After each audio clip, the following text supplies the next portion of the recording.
Hey everybody, today we're going to do something slightly different, obviously not tanks. This is going to be a Kerbal Space Program video, actually my first one in quite a while. I think my last video was a short featuring the N1, which I still got to actually get to the moon at some point. Today I want to show you one of my actual aircraft designs, which I've got working. It's probably the best one I've designed to date, which was kind of accidental. You'll be able to see why once it actually gets off the ground. So let's go to the assembly hangar and take a look at it. So here we have it. This is the Tupolev Tu-220. It's obviously somewhat based off the Tu-144 supersonic jet airliner. This was put together entirely from scratch. Most of my other aircraft designs tend to start off based at least somewhat on an existing design, just so I can get the basics right. This one I did completely myself, started from just a single cockpit. Has room for 4 crew, 2 in the front cockpit, 2 in the rear, and then this crew tank here can hold up to 4 passengers. The problem is it's kind of buggy at the moment. It's part of the Spaceplane Plus pack, and it doesn't quite work properly. The only way you can actually do anything with the crew inside is to get them in and out through the hatch. You can't switch to their view, you can't see them on the little crew IVA cameras down here. As far as the game's concerned, they don't exist except to get them in and out of that hatch, which is strange. So I tend not to use it, but it is there, so once it's actually working properly, I've got passenger space. It also has room to carry 4 of the laser pack guided missiles, cruise missiles actually, which are the largest ones in the pack. Each one of those is pretty big. From memory, I think the detonation's big enough to wipe out pretty much anything on the island airfield, so that gives you an idea of just how powerful those things are. This jet is obviously atmospheric only, it's just got regular turbojet engines on it.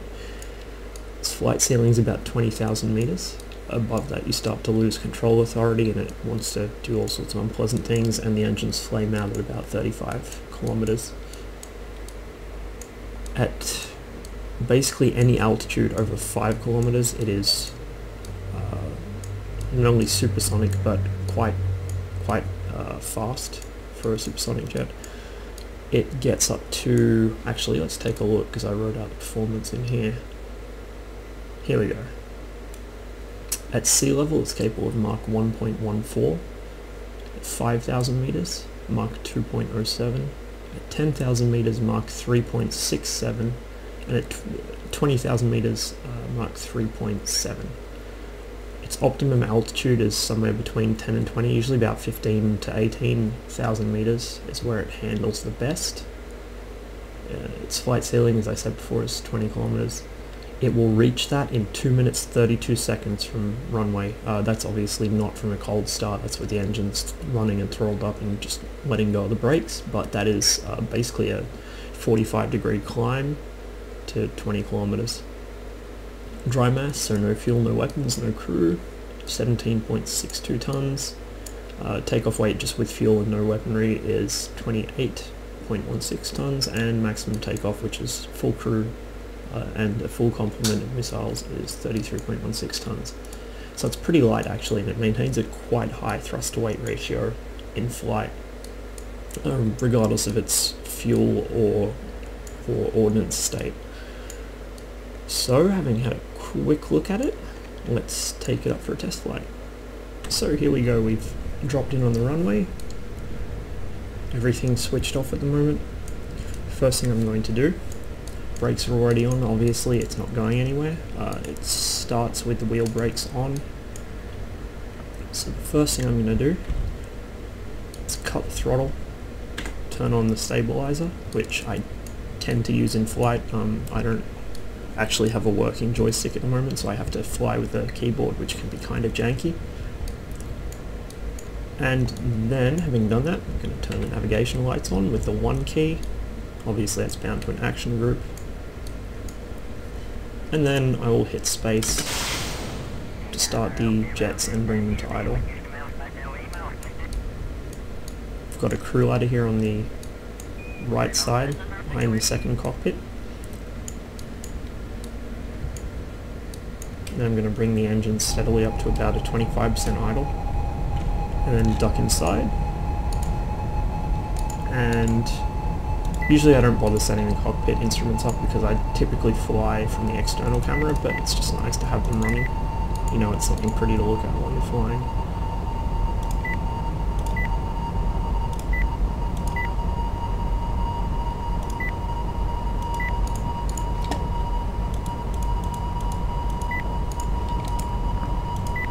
So there we go. Obviously I don't have a mapping satellite up, that's something I need to do.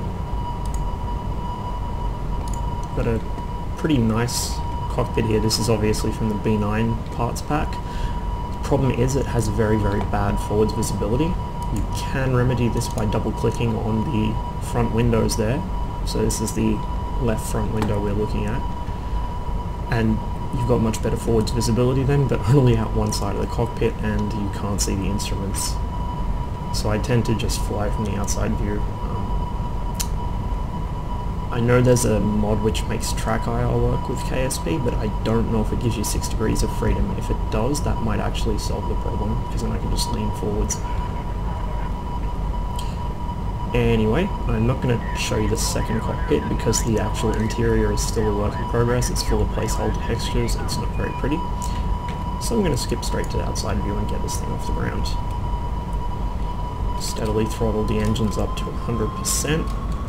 Wait for them to catch up to the throttles. Of course these are turbojets, they accelerate slowly. Get our Ferrum Aerospace panel open and our fuels open to what's going on. Get this little guy extended just because that's should have gone out when the avionics got turned on. And when I'm ready, I'm going to let go of the brakes.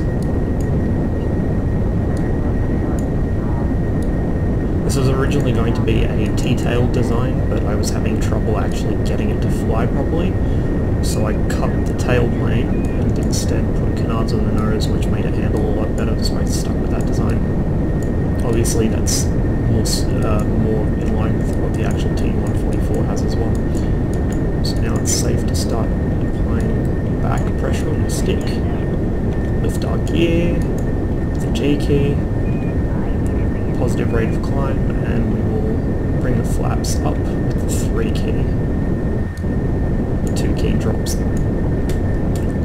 I now throttle back a bit. This thing has so much excess thrust that if you leave it throttled right up, it'll actually get to ridiculously high speed very quickly. I'm actually going to throttle right the way back and hit the air brakes a little, just so I can maneuver safely. This can handle very tight maneuvers, but not at high speed.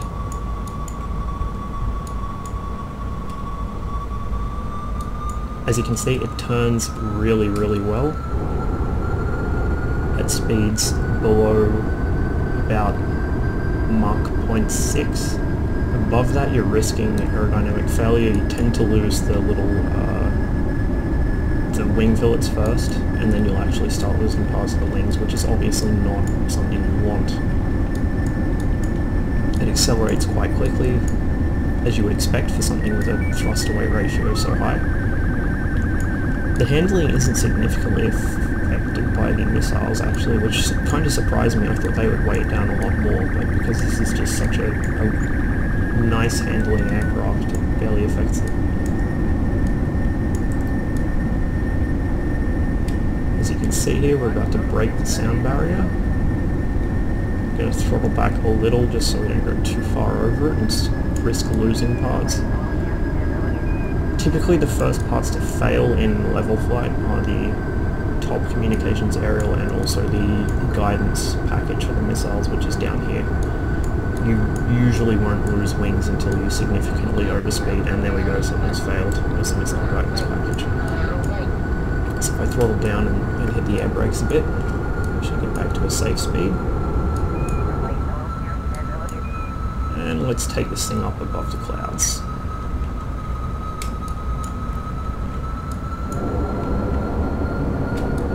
Obviously, for something with a lot of power behind it and general good flight characteristics, it climbs really, really well.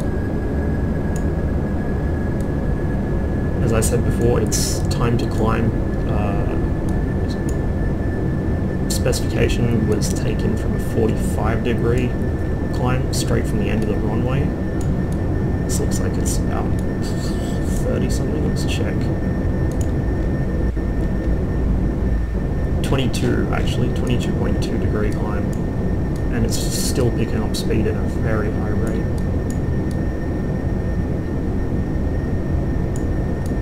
We're up above the clouds. Cut throttle a little. Hit the air brakes just to bring the speed down a touch before manoeuvring, and we'll level off. This thing does like to fly at a slightly nose up attitude. If you try and hold the nose level, you will generally find yourself in a descent. It's a slight pain. I need to actually find some kind of autopilot. I assume MechJeb has the kind of functions I'm after, but I need something that can hold my flight level. Ferrum has assistance toggles, but they won't actually hold you steady.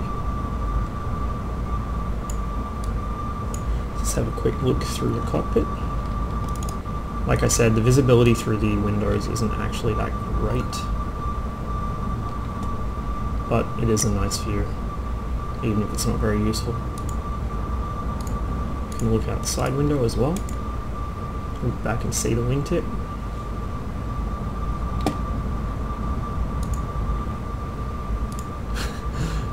Co-pilot's screaming his head off about something. And in fact, if I drop the speed a little more, I'll do some manoeuvring and then I'll land it. I want to keep this video fairly short because KSP's been a little crash happy lately. So we'll drop our speed a little more. You can make gentle maneuvers while at high speed, but any kind of sharp turn is going to end very poorly for you. This is about the limit of how drastically you can maneuver at high speed. And even this is a little risky. As you can see, we're picking up speed in the turn, so I'm going to hit the air brakes again. Obviously these are some very big air brakes.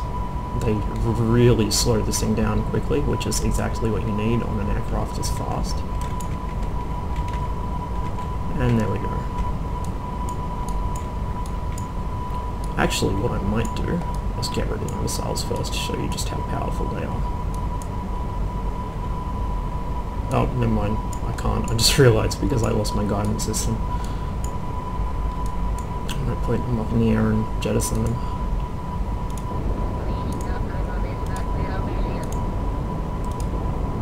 As I said, these are very powerful missiles. It only really takes one to create an explosion big enough to wipe out the entire island airfield. And so this thing carries 4 of them. You can imagine the kind of damage that would do. Actually, that may have been a mistake. Those might fall on KSC. Anyway, let's get this thing on a bit better of an approach angle and start dropping some of that speed for a landing. Some other points about this. Range-wise, it has a decent amount of fuel. It may not look like much, but because you often run it at below 40% throttle, simply because it has such a high thrust-to-weight ratio, you actually save enough fuel that I circumnavigated the entire planet and still had about, I don't know, probably about 1900 fuel units left. So I barely used anything. I was basically just running on vapors up in the upper atmosphere. It took about an hour and 18 minutes to fly around the planet from KSC all the way back to KSC around the equator. The highest I've got it controllably is about 23 or 24 kilometers. Past that, you just lose control authority completely and it tumbles around. And at 35 kilometers, the engines die on you because of lack of oxygen, obviously.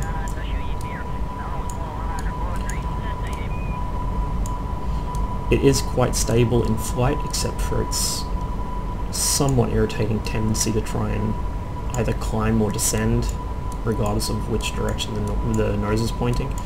So it can get kind of seesawy in high altitude flight. You tend to bounce between certain altitudes, but it's mostly stable, and KSP is dying here, so I might not be able to land this without again crashing.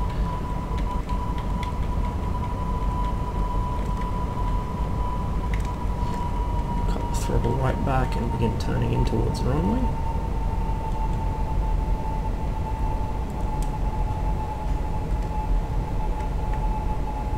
Again, it does turn really, really well. It actually turns better than most of the fighters I've tried to build.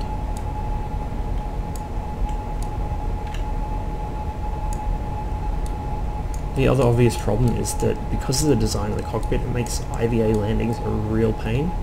So I think what I might do is add somewhere a forwards looking camera, just so you can see where you're actually going from the cockpit as you come into land.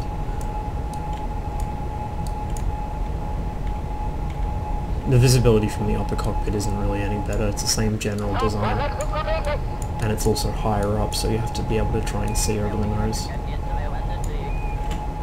It's about 11 kilometers out from the end of the runway here. Speed's a little high, so I'm going to drop the throttle back, put the brakes out. The approach speed on this is actually really high. You generally want to approach at about 450 kilometers an hour and then just dump all your energy right as you're about to touch down. It does have a drogue chute, but it's kind of problematic. It doesn't always actually deploy properly. You've got to take a look at that. But the wheel brakes are insanely effective. They probably need to be looked at. There are a lot of parts in B9 that just seem kind of overpowered. I'm not sure if it's a parts conflict with something else causing them to be that much better than they should be, or if it's just, you know, that's the way they're meant to be, but they're not really well balanced. The most noticeable one is the Sabre engines, which actually are so powerful they tend to make things rip themselves apart before they even get off the runway. I forgot to drop my flaps, so I will do that now, and my gear. Very nearly had a hairy landing there. Just flare out a little here. It looks like we're more or less coming in straight. Cut throttle, hit the brakes, get a little rudder in there to get back towards the center line.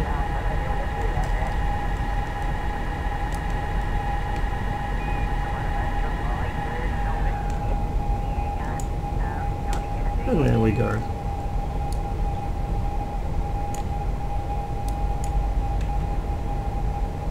I think the wheel motors are off. Yes, they are. But we can taxi around quite comfortably in this. You can see I've got a bunch of them parked over there. I wish you could actually see those in the menu view that shows the whole KSC complex. That'd be really cool. We'll just taxi it off the side of the runway and then get the crew out. Now, one thing I've learned about the B9 landing gear is it will not allow you to steer while taxiing over 10 kilometers an hour, so you have to slow right down to steer.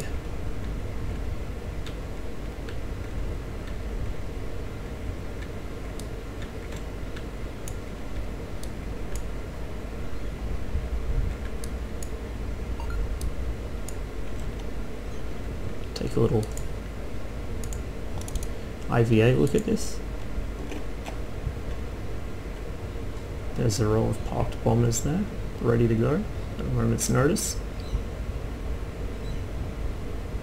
The one there I'm looking at, the leftmost one, is actually the prototype for this, which I forgot to put a crew ladder on, so it was quite challenging getting the crew back into it to bring it back to KSC.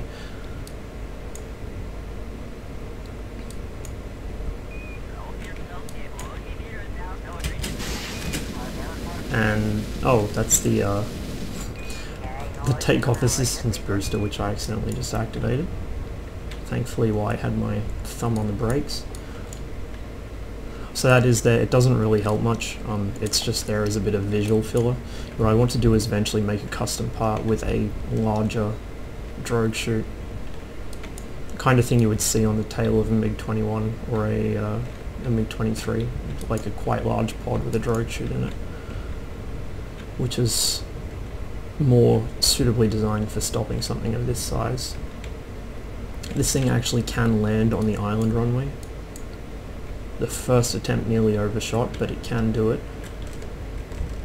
It can also take off quite comfortably from the island. but obviously it doesn't handle rough, unprepared ground very well. So you need somewhere flat like KSC or the island, or just somewhere completely dead flat without any terrain obstacles.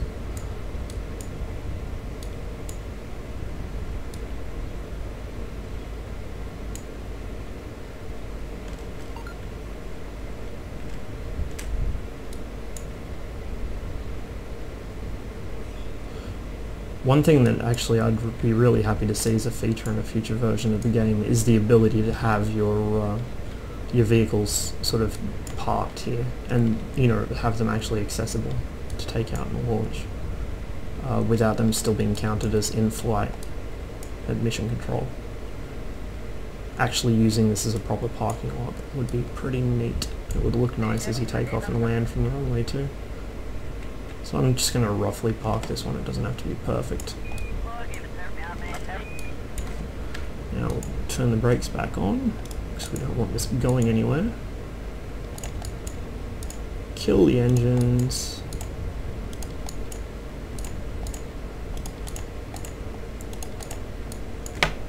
Nav lights off. What else? Stability control off. Get the ladder down. I'm not going to bail the whole crew out, I'll just get one or two of them out.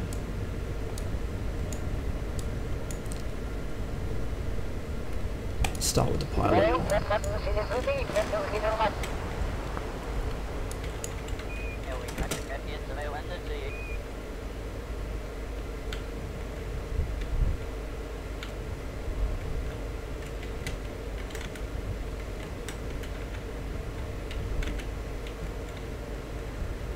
The ladder is perhaps not in the best spot.